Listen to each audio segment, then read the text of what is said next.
मैं अभी देख रहा था कि बहुत सारे बच्चे हर जगह लिख रहे हैं रेलवे भूल गए, रेलवे भूल गए। तो बहुत सारे ऐसे बच्चे हैं जिनको ये लगता है कि उनको ठगा गया है। ये केवल और केवल एसएससी का आंदोलन है। मेरे बच्चे, मैंने ग्रुप डी का मुद्दा उठाया कि कैसे हाईकोर्ट में स्टे लग गया और किसकी गलती से लग गया और कौन जिम्मेदार है उसका। हाथ जोड़कर माफी मांगता हूं, हम इस मैसेज को अभी तक कन्वे नहीं कर पाए थे जो मैं आज कर रहा हूं। और अपने सर ने भी आवाज उठाई है, सच्चाई सुन लो, क्या हुआ रेलवे रिफॉर्म का। तो मैं आपको इन्हीं चीजों को बताने जा रहा हूं।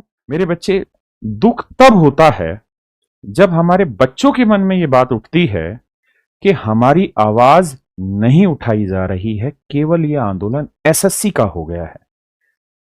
दुख तब होता है जब हमारे ही साथियों को कई बार ऐसा महसूस होता है कि यह आवाज नहीं उठाई गई। मैं उन सभी साथियों से, खासकर बिहार से आए हुए टीचर से, मैं हाथ जोड़कर माफी मांगता हूं कि हम उनके साथ मिल नहीं पाए, उनके साथ बात नहीं कर पाए, क्योंकि एट रैंडम ऐसा हुआ कि एक झटके में 18 सेकंड का मैंने वो नोट किया था, वो 18 सेकंड का टाइम था। उस 18 सेकंड में सब इधर से उधर हो गया और उसके बाद हम रात 1 बजे फ्री हो रहे हैं, तो हम बाकी टीचर्स के साथ कम्युनिकेट नहीं कर पाए। हम आवाज रेलवे की उठाते, लेकिन तब जब हम डीओपीटी मंत्री से मिलते, हमारी मुलाकात हुई ही नहीं डीओपीटी मंत्री से। हम वही तो डिमांड वहां कर रहे थे पीसफुल प्रोटेस्ट में कि केवल 4 आदमियों को हाथ जोड़कर आगे भेज दीजिए। यहां तक कि अभिनय सर के साथ आपने देखा, जो पुलिस अधिकारी थे उन्होंने क्या भाषा इस्तेमाल की कि मर्द होता तो वर्दी पहने रहता, निकालता नहीं। 2014 में मैं भी एक्साइज इंस्पेक्टर सेलेक्ट हुआ, 3 स्टार मेरे भी थे, मैं भी छोड़ा था। अभिनय सर तो 5-5 बार सेलेक्ट हो चुके हैं, लेकिन मुस्कुराते हुए इस चीज को सहन किया। तो हमारी बात अभी सरकार तक पहुंची ही नहीं है। तो आपका ये सोचना कि हम रेलवे की बात नहीं कर रहे, गलत है। आप प्लीज ऐसा मत सोचिए।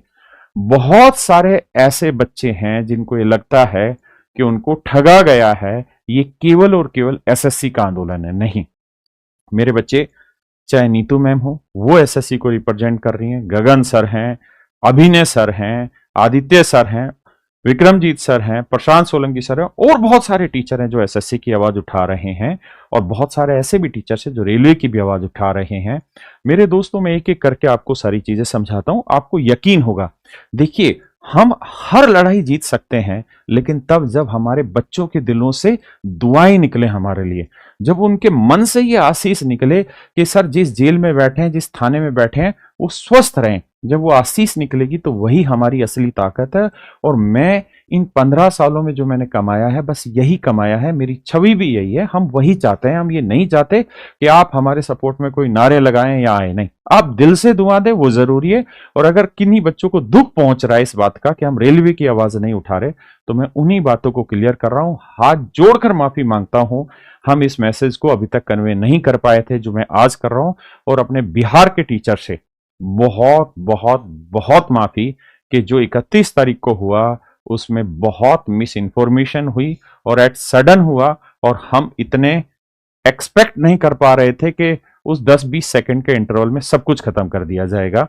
तो मैं उन सब से हाथ जोड़कर रिक्वेस्ट करता हूं, और मैं जानता हूं कि वो सब अध्यापक हैं, तो वो अच्छे से समझेंगे मेरे दिल की आवाज को।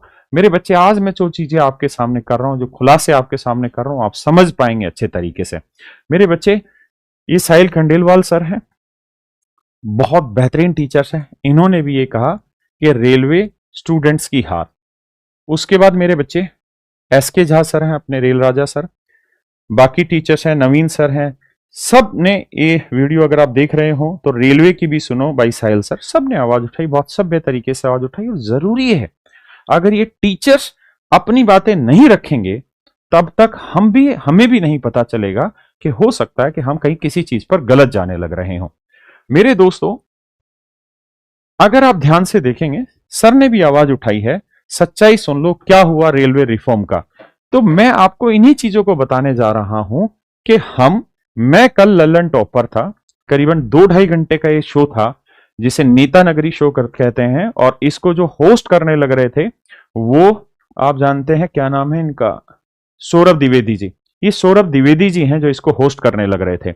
और मुझे जो टाइम मिला था, अगर उस टाइम पे आप ध्यान से देखेंगे तो मैंने 90% टाइम जो था वो डेडिकेटेडली रेलवे के मुद्दों को उठाया था। ये देख रहे होंगे, ये वही क्वेश्चन है, 7वां क्वेश्चन जिसको इन्होंने इनवैलिड कर दिया और तीसरे क्वेश्चन जिस पे इन्होंने आंसर सही बताया। मेरे दोस्तों, अगर लगातार इस वीडियो को देखेंगे, ये मैंने अपने चैनल पर उठाकर इस वीडियो को डाला है, 3 घंटे पहले इसको डाला है, ताकि मेरे बच्चों को, मेरे प्यारे बच्चों को यह पता चल पाए कि हम आपकी आवाज उठा रहे हैं। लेकिन मेरे बच्चे, जब मुझे कोई मंच ही नहीं मिला था उस दिन 31 तारीख को, तो मैं अपनी आवाज कैसे उठाता, क्योंकि मैंने किसी मीडिया को कोई बाइट दिया ही नहीं। मैं बहुत शर्मीले स्वभाव का आदमी हूं, मैं जेल में बैठ के किसी मीडिया से बात नहीं कर सकता था, या मेरी इतनी अप्रोच नहीं है, मैं इतना बड़ा अध्यापक नहीं हूं कि मैं जेल में बैठ के और ये सारे काम करें। जब कल हम रहे हैं तो जिस जिस मीडिया हाउसेज में गए हैं, चाहे वो न्यूज टुडे का आज तक हो, ललन टॉप या जहां, हर जगह मैंने रेलवे को खुद बे खुद, क्योंकि जैसे इसी प्रोग्राम में नीतू मैम थी, अभिनय सर थे, दोनों एसएससी के को रिप्रेजेंट करने लग रहे थे। हिमांशी मैम थी, पूरी टीचिंग इंडस्ट्री को उन्होंने, टीचिंग की जितने तैयारी करने वाले बच्चे सबका पक्ष रखा। मैं पूरा 90% हिस्सा, मेरे प्यारे प्यारे बच्चों, सिर्फ रेलवे को उठाता रहा। आप इस वीडियो को एक बार देखिए, एक एक मुद्दा रेलवे का है। शायद इसकी आवाज तो इसमें नहीं आएगी, इसी वीडियो को आप देखिए, इसी चैनल पर जाके वीडियो डली हुई है, आप देखेंगे टोटली आपके मुद्दे को मैं उठाता रहा हूं। एक एक, कोई भी एक सिंगल ऐसा पॉइंट नहीं छोड़ा जो मैंने नहीं उठाया हो, चाहे वो आपके वेटिंग लिस्ट का मुद्दा हो, चाहे कैलेंडर का मुद्दा हो। मेरे बच्चे, मैंने ग्रुप डी का मुद्दा उठाया कि कैसे हाई कोर्ट में स्टे लग गया और किसकी गलती से लग गया और कौन जिम्मेदार है उसका। लेकिन दुख जानते हैं कब होता है? दुख तब होता है जब हम अपने दिल की बात अपने बच्चों तक ना पहुंचा पाए, वो बहुत दुख होता है। और हमारे बच्चे जब दुखी हों, मैं अभी देख रहा था कि बहुत सारे बच्चे हर जगह लिख रहे हैं रेलवे भूल गए, रेलवे भूल गए। तो मेरे प्यारे बच्चों, हाथ जोड़ के रिक्वेस्ट कर रहा हूं, अपने मन में पॉजिटिव रहिए, नेगेटिव मत रहिए। अभी हम सरकार के किसी भी नुमाइंदे से नहीं मिले हैं। जिस वक्त सरकार के नुमाइंदे से मिलेंगे, ये मैं वादा कर रहा हूं आप लोगों को, सबसे पहला जी जान लगा के, चाहे मेरे साथ कुछ भी हो, लेकिन मैं रेलवे को पूरी तरीके से रखूंगा वहां पे। लेकिन हमें वो मौका मिला ही नहीं है मेरे बच्चों। जब मुझे मौका ही नहीं मिला है, क्योंकि एसएससी की आवाज रखने के लिए नीतू मैम है, अभिनय सर हैं, इस चैनल में भी ये लोग थे, तो मैंने अपने आप को डिसाइड किया था कि मैं डेडिकेटेडली रेलवे के लिए वहां पे आवाज बुलंद करूंगा, और मैंने की है मेरे दोस्तों। इसलिए आपको पेशेंस रखना होगा। अगर आपने मुझ पे भरोसा जताया है तो उस भरोसे को मन में लगाना होगा। अगर आपका भरोसा डगमगाएगा तो मैं डगमगा जाऊंगा। मैं आपके भरोसे और विश्वास पर ही चल रहा हूं, और मेरे जितने शिक्षक साथी उनके विश्वास पर ही चलने लग रहा हूं। जो बिहार के मेरे टीचर्स हैं, उन्हीं के दम पे ये रेलवे रिफॉर्म उठा है। इतने बड़े बड़े टीचर हैं, चाहे एसके झा सर हो, नवीन सर हो, इतने बड़े बड़े टीचर्स हैं। आप देखिए, रोशन सर है ज्ञान बिंदु वाले, इतने बड़े स्टार टीचर्स हैं। आज के टाइम में पूरा भारत उनको सुनता है, लेकिन मैं उनसे मिल नहीं पाए। उनके साथ अव्यवस्था में हम उनको कहीं पर भी, मतलब उनकी कहीं सपोर्ट नहीं कर पाए। इतने बड़े टीचर्स हमारे साथ थे, अगर वो मीडिया को वहां पे बाइट देते, मीडिया को रिप्रेजेंट करते, तो हमारी आवाज ग्लोबल हो सकती थी। अब बताइए, हम जेल में बैठे हैं, थाने में बैठा रखा है, हमें डिटेन किया हुआ है, तो हम कैसे उस बात को कह दें?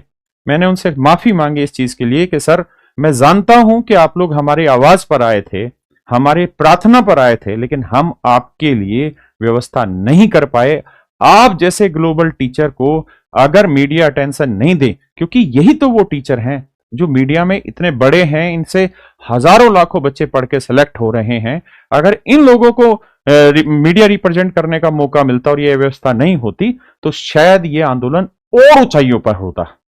लेकिन उसके लिए मैं बहुत दुखी हूं, और मैं उन सर से मैंने पर्सनली भी माफी मांगी, और मैं बाकी सभी बिहार के टीचर से भी पर्सनली इस चीज को लेकर माफी मांगता हूं। लेकिन सारा खेल एक ही जगह आके रुकता है कि आप अपने मन में कोई गलत विचार नहीं लाएंगे। मैं जिम्मेदार हूं।